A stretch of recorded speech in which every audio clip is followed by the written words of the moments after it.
An audit report released by the Office of Public Accountability on Tuesday shows that iLearn Academy Charter School accepted 127 students over the authorized enrollment cap in the fiscal year 2021.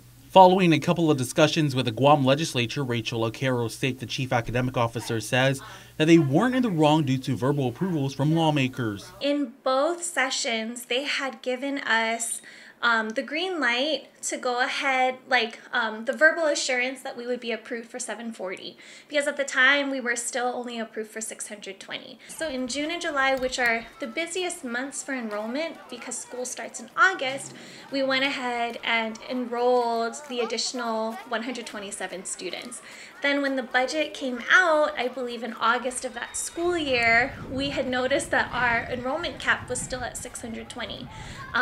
We were already a week into the school year, I believe. So instead of breaking the news to those 127 students as parents that they would have to go and find an alternate school as the school year had already started, we had decided to keep the 127 students at no additional cost to the government, and instead we absorbed the cost of the additional students. According to the OPA, the number of enrolled students at $6,1500 per pupil remained the same compared to the prior year due to impacts of the COVID-19 pandemic. iLearn's student cap was adjusted to 740 from 620 this school year, a year later after the roundtable discussions were held.